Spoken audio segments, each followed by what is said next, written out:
Ils ne verront pas Toulouse. Montauban est tombé sur une équipe de très haut niveau, samedi soir, et s'arrête au stade des demi-finales du Pro D2.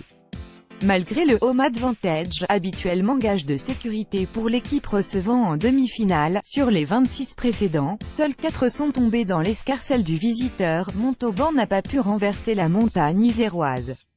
Il faut bien dire que les Grenoblois ont livré un match digne d'une équipe de top 14, avec un engagement défensif de tous les instants et une maîtrise des événements que n'a pas eu Montauban.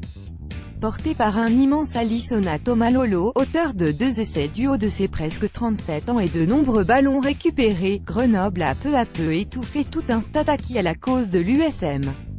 Les Montalbanais ne se sont jamais remis de leur entame de match. Un peu empruntés, sans doute un peu écrasés par l'enjeu et la pression de Sapiac, les Montalbanais ont déjoué durant les premières minutes, concédant le premier essai très tôt dans la partie. Tomalolo, 4e.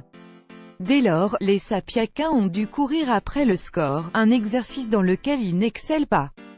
Quelques erreurs tactiques. Pourquoi s'échiner à aller en pénal-touche au lieu de prendre les points au cœur de la première période, et des scories techniques, en avant et ballons tombés nombreux, sont venus ternir la prestation d'ensemble des Sapiacains. Et ont permis aux Grenoblois de prendre confiance, de croire en la possibilité d'un exploit. Ensuite, la magie de joueurs talentueux a parlé. Nigelant a déchiré la défense pour offrir à Tomalolo le deuxième essai des siens. Et David Mélé est venu poser une chape de plomb sur Sapiac en inscrivant un 3e essai de Filou sanctionnant son match de géant. Nigelant, Grenoble Icon Sport. L'aventure s'arrête donc pour Montauban au pied de la dernière marche. Bien sûr, il y eut une réaction d'orgueil.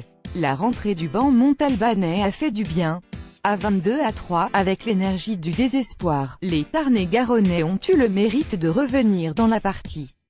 Ils ont inscrit 2 essais et ont eu la balle de match sur une ultime pénal-touche sur la sirène.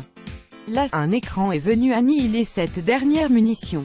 La déception est grande à Sapiac. Mais pas de doute, à froid, l'USM dressera un bilan positif de cette saison, par David Bourniquel.